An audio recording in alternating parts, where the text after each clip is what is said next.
ஓம் முருகா போற்றி, கந்தா போற்றி, கடம்பா போற்றி, கதிர்வேலா போற்றி, அறுபடை வீடு கொண்ட முருகப்பெருமானே போற்றி போற்றி. என் செல்ல பிள்ளையே, நாளை அதாவது 6ஆம் தேதி அன்று இந்த 2 விஷயம் உனக்கு நிச்சயமாக நடக்கப் போகிறது. இது முருகப்பெருமானின் அருள் வாக்கு, சத்திய வாக்கு. நான் சொல்வதை கேட்டு சந்தோஷமாக தூங்கு என் செல்லமே. நாளைய பொழுது உனக்கான பொழுதாகத்தான் விடியும். விவேகத்தை கடைபிடித்து வாழ்க்கையை பரிபாலனம் செய். தெய்வ பக்தியுடன் நீதிக்கு கட்டுப்பட்டு தியானம் மூலம் மனதை, உடலை, மோகத்தை மீதிருந்து திருப்பி இந்த முருகப்பெருமானை நோக்கு.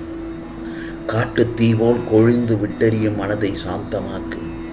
அதில் நான் உட்கார்ந்த பின்னரே எல்லாம் இதமாக மாறும். குழம்பிய மனதில் இந்த முருகப்பெருமான் எப்பொழுதும் குடியிருப்பதில்லை. அவநம்பிக்கை உன் இதயத்தில் இருந்து என்னை வெளியேற்றும் கருவியாக செயல்படுகிறது. நீ உடனடியாக என் ஆலயத்திற்கு வா. முருகா முருகா என்று பக்தியோடு உள்ளம் முருகி என் நாமத்தை சொல். வெறும் வார்த்தைகளால் என்னிடம் வேண்டுதல் செய். அது போதும். அவையெல்லாம் உன் பாவ கண்மாய்களை முடிவுக்கு கொண்டு வந்துடும். பாவ கர்மாக்களை முடிவுக்கு கொண்டு வந்துவிடும். இனி உன் வாழ்வில் துன்ப நிலை மாறி இன்ப நிலை அடையப் போகிற காலகட்டத்தில் தான் நீ இருக்கிறாய்.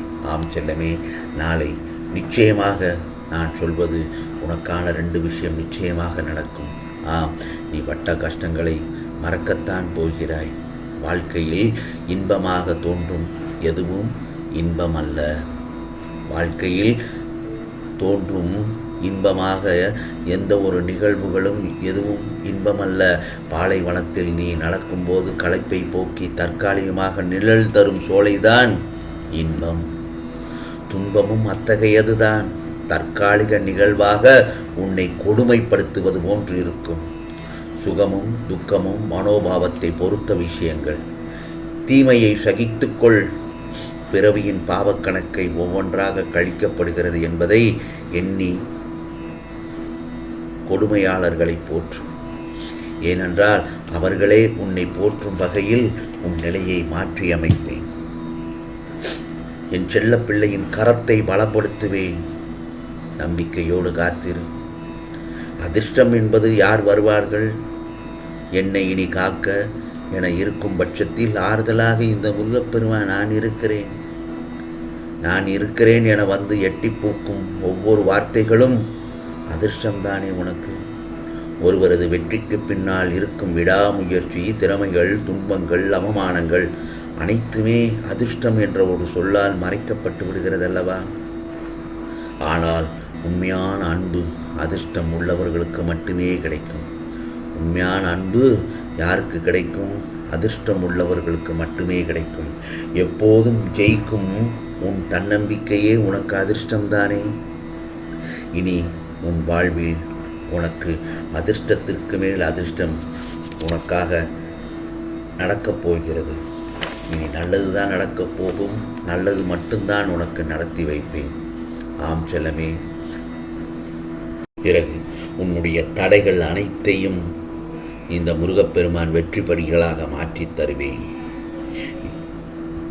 ஆனால் இதை பின்பற்றுவது சற்று கடினமான விஷயம்தான். அப்படி இருந்தாலும் அதை ஒரு முறை முயற்சி செய்துதான் பாரேன். உனது துயரங்கள் அனைத்தும் காணாமல் போகும். நாம் சந்தோஷமாக இல்லாவிட்டாலும் பரவாயில்லை. நாம் அன்பு செலுத்தும் உறவுகள் எல்லாம் சந்தோஷமாக இருக்க வேண்டும். அந்த உறவுதான் உன் வாழ்நாளின் பொக்கிஷம். வாழ்க்கையில் தோற்றவர்கள் 2 பேர்தான். வாழ்க்கையில் தோற்றவர்கள் 2 பேர்தான். ஒருவர் யார் பேச்சையும் கேட்காதவர், மற்றொருவர் எல்லோருடையும் பேச்சையும் கேட்டு நடப்பவர்.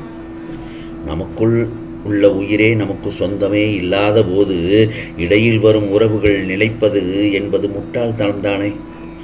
ஆகவே வாழ்க்கையில் எல்லா பயணங்களும் சுகமாய் முடிவதும் இல்லை. வழி தவறி போகும் சில பயணங்கள் தான் வாழ்க்கையையே கற்றுக் கொடுக்கிறது.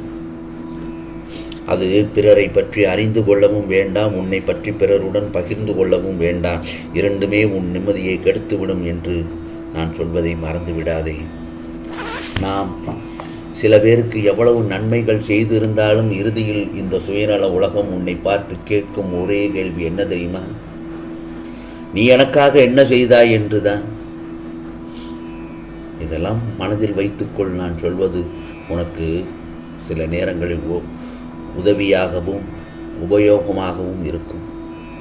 கூட்டத்தில் நிற்பது எளிது, தனியாக நிற்கத்தான் தைரியம் தேவை. ஒருவரை பற்றி மற்றவரிடம் பேசுவதை விட அவரை பற்றி அவரிடமே மனம் விட்டு பேசு. உனக்கான பல பிரச்சனைகள் அந்த இடத்திலேயே தீர்ந்துவிடும்.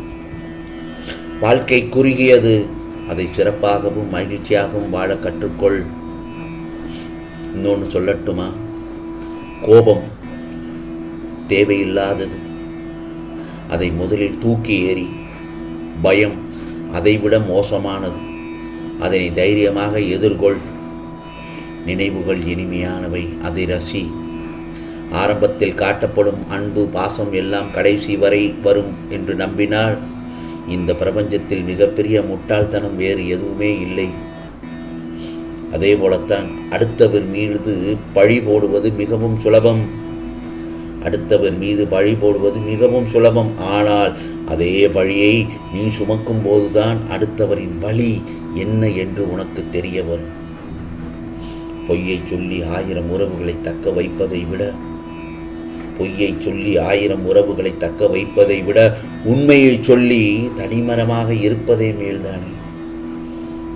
ஆகவே மனசாட்சி மட்டும் கடைசி வரை நம்மிடம்தான் இருக்கும். அதில் இன்னொரு திறமை என்ன தெரியுமா? பேசுவது கூட ஒரு வகையான திறமைதான். ஆனால் இன்னொன்று சொல்லட்டுமா? பேசாமல் இருப்பது அதைவிட பெரிய திறமை. மற்றவர்களுக்காக விட்டு கொடுத்து போவதும் அனுசரித்து செல்வதும் தவறில்லை. ஆனால் இதையே வாழ்க்கையாக்கி கொள்ளாதே என்றுதான் நான் சொல்கிறேன். இன்னொன்று சொல்கிறேன், அமைதியாக இருப்பது மிக மிக கடினமான விஷயம்தான். ஆனால் அப்படி இருக்க பழகிவிட்டால் நிம்மதி உன்னை தானாக தேடி வரும். உன் எண்ணமும் செயலும் நேர்மையாக இருந்தால் நீ வைக்கும் குறி யார் தடுத்தாலும் தப்பாது. புரிகிறதா? ஆகவே காலத்திற்கு பேசும் சக்தி கிடையாது, ஆனால் காலம் அனைத்திற்கும் நிச்சயமாக பதில் சொல்லும். நடந்ததையே எண்ணி அழுது கொண்டிருப்பது வாழ்க்கை அல்ல. அதை மறந்து நம்மை அழ வைத்தவர்கள் முன் நாம் சிரித்து வாழ்ந்து காட்டுவதே சிறப்பு. ஆகவே உனக்கானதை இந்த முருகப்பெருமான் சொன்னதை கேட்டுவிட்டாய் அல்லவா? சந்தோஷமாக தூங்கு. நாளை உனக்கான நல்லது பொழுதாகத்தான் விடியும். இது முருகப்பெருமானின் அருள் வாக்கு, சத்திய வாக்கு. உனக்கானதெல்லாம் நல்லது நடக்கும், நல்லது மட்டுமே நடக்கும், அதுவும் நன்மையாகவே இருக்கும். ஓம் சரவண பவ, ஓம் சரவண பவ, ஓம் சரவண பவ.